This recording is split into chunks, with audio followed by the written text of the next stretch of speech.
ক্ষমতাসীনদের দিক থেকে চারদিকে প্রচণ্ড শব্দে উন্নয়নের প্রোপাগান্ডা চালানো হয়, ঢাকঢোল পেটানো হয় এবং শুনতে শুনতে আমরাও মাঝে মাঝে কনফিউজড হয়ে যাই। আমি খুব অবাক হয়ে দেখি আমাদের তথাকথিত শিক্ষিত মধ্যবিত্ত উন্নয়ন তো হয়েছে এই নোক্তা দিয়ে কথা বলেন অনেককে, মানে টিভি টুভিতে তো দেখি, পার্সোনালি ও চিনি জানি, মগজে উন্নয়নটা এভাবে ঢুকে গেছে অনেকেরই। এই প্রোপাগান্ডার একটা ফল তো এভাবে দেখাই যায়। আর তিনি যদি একবার পদ্মা সেতু পাড়ি দেন, তিনি যদি একবার মেট্রো রেলে ওঠেন, তাহলে তো আর কথাই নাই। বহু মানুষকে দেখি গদগদ হয়ে প্রশংসা করছেন ওগুলোর। আমাদের অধঃপতনের পেছনে তথাকথিত শিক্ষিত মধ্যবিত্তের একটা বিরাট ভূমিকা নিশ্চয়ই আছে। যাই হোক, যখন এই উন্নয়নের কথা হয় তখন এই দেশে ক্ষুধার্ত মানুষ নিয়ে সারা পৃথিবী কী বলছে এবং আমরা ঠিক তুলনামূলকভাবে কোন জায়গায় আছি। একটা রিপোর্ট প্রথম আলোতে এসছে, দেশের 1,19,00,000 মানুষ তীব্র খাদ্য নিরাপত্তার হীনতার সম্মুখীন। এই রিপোর্টটা করেছে বৈশ্বিক খাদ্য সংকট নিয়ে food security information network FSIN 2024 সালে যে রিপোর্ট করেছে। জাতিসংঘের খাদ্য কৃষি সংস্থা এবং বিশ্ব খাদ্য কর্মসূচি সহ 16টি আন্তর্জাতিক সংস্থা এই নেটওয়ার্কের সদস্য। তার মানে এটা শুধুমাত্র একটা সংস্থা না, 16টা গুরুত্বপূর্ণ সংস্থা মিলে এই দেশের 1,19,00,000 মানুষ চরম খাদ্য নিরাপত্তাহীনতায় আক্রান্ত বলে বলছেন।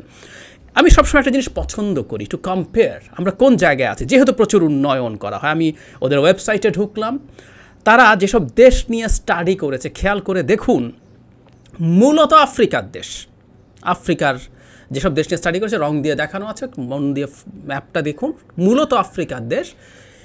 এশিয়াতে হাতে গোনা, ওইদিকে নর্থ কোরিয়া দেখা যাচ্ছে।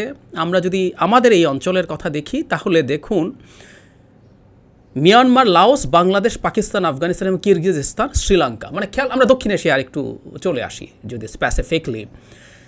ভারতকে এই স্টাডিতে নেওয়া হয় নাই, মানে চরম খাদ্য নিরাপত্তাহীনতার যে ঝুঁকি সেটা ভারতে নাই। কেউ কেউ বলবেন ভারতকে কেন নিচ্ছি, আমরা প্রচুর শুনি ভারতের চাইতে বাংলাদেশের মাথাপিছু আয় বেশি, মানে বাংলাদেশ কাগজে কলমে ভারতের চাইতে ধনী দেশ দাবি করে সরকার। জিডিপি টোটাল আকার ভারতের অনেক বড়, কিন্তু আমরা পার ক্যাপিটা হিসাব করলে সরকারের হিসাব বহুবার করেছে তারা। নেপাল, ভুটান নেই, আমরা খেয়াল করছি এই হিসাবের মধ্যে। আমি বিশেষ করে নেপালকে আনার চেষ্টা করি সবসময়, কারণ নেপালের মাথাপিছু আয় আমাদের অর্ধেকের একটু বেশি, 58-60%। আমাদের অর্ধেকের একটু বেশি যেই মাথাপিছু আয় নেপালের, সেই নেপাল এই খাদ্য নিরাপত্তাহীনতার সুযোগে নাই, তাদেরকে নিয়ে স্টাডি করে না, কারণ ওদের ঝুঁকিটা ওই রকম না। শ্রীলঙ্কা আমাদের চাইতে অনেক উন্নত দেশ ছিল, কিন্তু শ্রীলঙ্কা কেন আছে আমরা বুঝতে পারি, দেশটা দেউলিয়া হয়ে গিয়েছিল। আর আমি আরেকটা কাজ সবসময় করার চেষ্টা করি, সেটা হচ্ছে পাকিস্তানের সাথে বাংলাদেশের তুলনা। বাংলাদেশের পরিস্থিতি সর্বশেষ রিপোর্টে আমাদের যখন 1,19,00,000 মানুষ চরম খাদ্য নিরাপত্তাহীনতার ঝুঁকিতে আছে, পাকিস্তানে এটা 1,18,00,000 মানুষ। পার্সেন্টেজ যদি করি আমাদের জনসংখ্যার সাথে, আমাদের এটা 11% মতো। আর পাকিস্তানের জনসংখ্যা যেহেতু আমাদের চাইতে অনেক বেশি, এখন 23-23.5 কোটি, আমি হিসাব করে দেখেছি এটা 7.8%। আই রিপিট, পাকিস্তানের 7.8% মানুষ চরম খাদ্য নিরাপত্তাহীনতার ঝুঁকিতে আছে।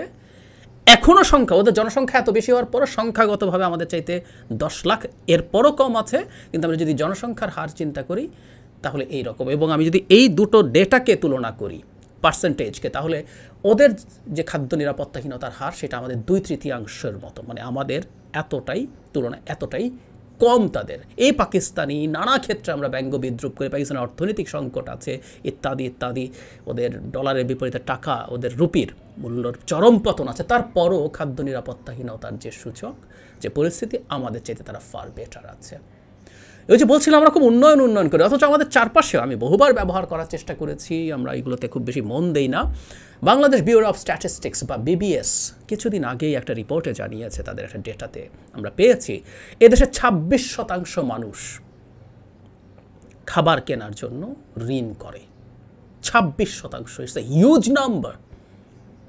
আর আরও ভয়ঙ্কর কথা হচ্ছে 34 লক্ষ মানুষ যে বেলা খাচ্ছেন সে বেলা বসে উনি জানেন না পরের বেলায় উনি খাবার পাবেন কিনা। ইয়াস, 34 লক্ষ মানুষ। আবারও বলছি, ডেটাগুলো আমি জেনুইন বলে বিশ্বাস করি না, সব পরিস্থিতি আরও বেশি খারাপ। এটা BBS-এর ডেটা। আমরা সরকার বা রাষ্ট্রীয় কোনো প্রতিষ্ঠান যথেষ্ট নিখুঁত ডেটা দেবে যেটা সরকারের বিপক্ষে যায়, এটা আমরা বিশ্বাস করি না। কিন্তু এই ডেটাটাও যদি আমরা নেই, এটা কত বেশি আমরা বুঝতে পারছি। তো সুতরাং এই যে এত উন্নয়ন কারণ মানুষ ক্ষুধার্ত থাকে, মানুষ খেতে পারে না, মানুষ খাবার কেনার জন্য ঋণ করে, কোটি কোটি মানুষ, কোটি কোটি মানুষ। তাহলে হলো কীভাবে? 26% মানুষ মানে আমাদের দেশের 4-5 কোটি মানুষ খাবার কেনার জন্য ঋণ করে, বছরে 49,000 টাকা।